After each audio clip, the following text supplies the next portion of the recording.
Guys, what's up? Boy di sini. Oke, hari ini kita bakal ngobrolin sesuatu yang mungkin bikin lo kaget. Sesuatu yang jarang banget kita dengar di berita. Kita mau ngomongin soal Korea Utara. Gue tahu. Pas denger nama negara itu, yang ada di pikiran lo pasti soal politik, militer, pemimpinnya. Kita sering banget disuguhin berita yang itu-itu aja. Tapi pernah nggak sih lo kepikiran, di balik semua headline yang heboh itu, ada kehidupan orang-orang biasa? Ada budaya dan kebiasaan yang mungkin, just maybe, bisa kita pelajari. Ini bukan soal politik guys, ini soal manusia. Sumpah, gue penasaran banget. Gimana sih kehidupan sehari-hari mereka? Apa yang bikin mereka terus bergerak? Ternyata, setelah gue coba cari tahu lebih dalam, ada banyak hal positif yang tersembunyi. Ada kebiasaan-kebiasaan baik yang jadi bagian dari DNA masyarakat mereka. Kita sering banget lihat ke Barat, Jepang, Korea Selatan buat cari inspirasi. Kenapa nggak sekali-kali kita coba intip sisi lain dunia yang jarang terjamah ini? Jadi di sini gue mau ajak lo semua buat buka pikiran. Let's open our minds. Siap? Yuk, kita mulai petualangan kita mengungkap sisi positif Korea Utara yang tersembunyi. Let's go! Oke, yang pertama dan yang paling gokil menurut gue adalah budaya gotong royong mereka. Di Indonesia kita kenal gotong royong kan? Tapi di Korea Utara, ini levelnya beda guys. Mereka menyebutnya Cholima Movement, atau gerakan kolektif. Ini bukan cuma sekadar kerja bakti hari Minggu. Ini adalah bagian dari cara hidup mereka. Kalau ada proyek besar yang harus dikerjain, membangun gedung, memperbaiki jalan, panen di sawah, semua orang bakal turun tangan. Nggak peduli lo itu karyawan kantor, mahasiswa, ibu rumah tangga. Bayangin aja, setiap pagi di area pedesaan, puluhan atau ratusan orang berangkat ke ladang. Mereka kerja sama, nyanyi bareng buat naikin semangat, saling bantu satu sama lain. Nggak ada tuh yang namanya, ini bukan kerjaan gue. Semuanya merasa punya tanggung jawab yang sama. Contoh nyata, musim panen tiba. Seluruh komunitas keluar rumah dan membantu petani, dari yang muda sampai yang tua. Hasil panen dianggap milik bersama untuk kemakmuran komunitas. Keren banget kan? Karena ini membangun rasa kebersamaan yang kuat. Lo jadi nggak merasa sendirian. Bayangin ini di Indonesia, kita punya semangat yang sama, tapi kadang mulai luntur. Dengan itu lingkungan jadi lebih baik dan hubungan antar tetangga makin erat. It's all about community. Next, kita ngomongin soal disiplin kerja. Wah, kalau soal ini, mereka juaranya guys. Disiplin bagi orang Korea Utara itu bukan pilihan, tapi sebuah keharusan.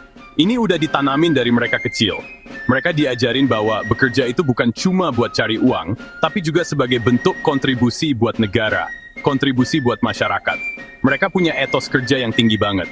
Datang ke tempat kerja selalu tepat waktu, atau bahkan lebih awal. Mereka nggak akan pulang sebelum pekerjaan mereka hari itu benar-benar tuntas. Dan hasilnya maksimal. Coba lo bayangin suasana di sebuah pabrik di Pyongyang. Jam kerja dimulai tepat pukul 8 pagi. Nggak ada tuh yang namanya datang ngaret sambil bawa kopi. Semua pekerja sudah di posisinya masing-masing, siap untuk memulai tugas mereka. Mereka bekerja dengan fokus yang luar biasa. Sangat sedikit obrolan yang nggak penting selama jam kerja. Mereka paham bahwa setiap menit yang mereka habiskan harus produktif. Ini bukan karena diawasi, tapi karena rasa tanggung jawab yang udah tertanam di dalam diri mereka. Mereka percaya bahwa kemajuan bangsa bergantung pada dedikasi setiap individu di tempat kerjanya. Manfaatnya apa? Jelas banget. Gua rasa, ini pelajaran penting banget buat kita di Indonesia. Kadang kita masih suka santai soal waktu kan? Coba deh, kita ubah pelan-pelan. Sekarang, kita bahas soal kebersihan. Ini mungkin kedengeran sepele, tapi dampaknya gede banget. Kalau lo lihat foto-foto atau video tentang kota-kota di Korea Utara, terutama Pyongyang, satu hal yang pasti lo notice adalah kebersihannya.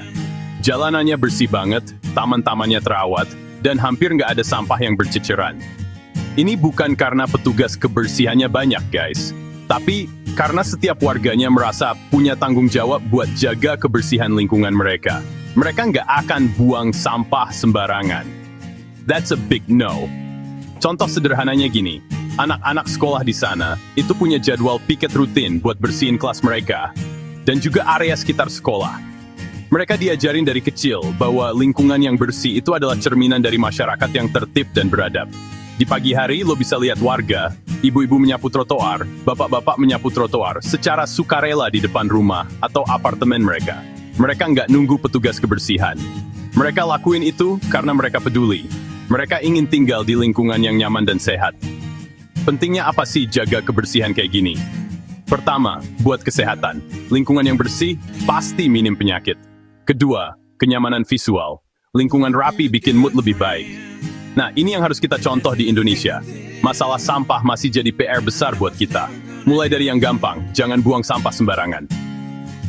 Ajak tetangga buat kerja bakti sebulan sekali. Oke guys, kita lanjut ke poin yang gak kalah penting. Sopan santun dan rasa hormat. Di Korea Utara, seperti banyak budaya timur, menghormati yang lebih tua itu segalanya. Bukan cuma bahasa yang lebih halus, tapi tercermin di setiap gestur dan tindakan. Contoh, sedikit membungkuk saat berbicara dengan orang yang lebih tua. Memberikan atau menerima dengan dua tangan. Lihat di kehidupan sehari-hari. Di transportasi umum, anak muda berdiri dan memberikan tempat duduk ke orang tua. Itu refleks, karena diajarkan sejak kecil. Guru dan orang tua sangat dihormati. Nasihat mereka didengarkan sungguh-sungguh. Dalam percakapan, nada bicara dijaga agar tidak terkesan menantang. Ini jadi fondasi interaksi sosial mereka. Poin terakhir yang mau gue angkat adalah soal solidaritas. Ini beda tipis sama gotong royong, tapi lebih ke soal perasaan senasib sepenanggungan. Di Korea Utara, karena berbagai kondisi yang mereka hadapi, rasa solidaritas di antara warganya itu kuat banget. Mereka merasa sebagai satu keluarga besar. Kalau ada satu tetangga yang kena musibah, misalnya sakit atau rumahnya rusak, tetangga yang lain nggak akan tinggal diam. Mereka akan datang membantu, membawakan makanan, memberikan dukungan moral tanpa pamrih. Di lingkungan kerja juga sama. Kalau ada satu anggota tim yang kesulitan menyelesaikan tugasnya, anggota tim yang lain akan ikut turun tangan membantunya sampai selesai. Nggak ada individualisme.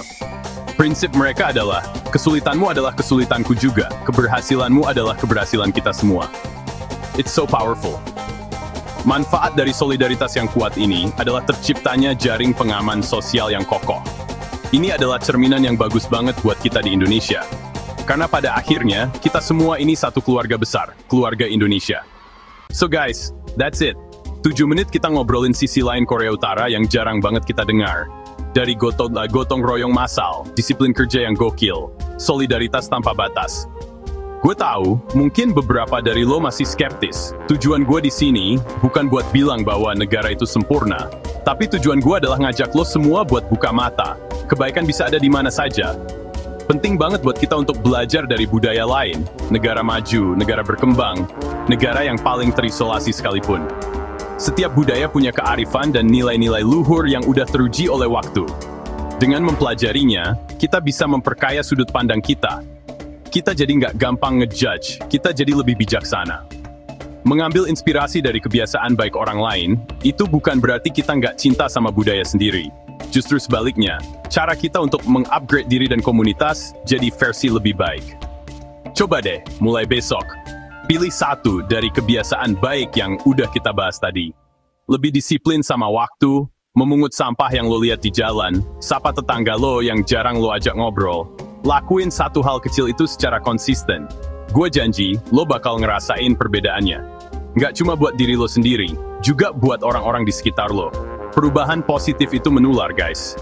Pada akhirnya, membangun Indonesia yang lebih baik itu adalah tanggung jawab kita semua. Bukan cuma pemerintah. Dimulai dari kita, dari gue, dari lo. Masyarakat yang solid, disiplin, bersih, penuh rasa hormat. So jangan pernah berhenti belajar. Jangan pernah takut untuk berubah menjadi lebih baik. Thank you for watching, guys. Stay curious and be a good person. Peace out.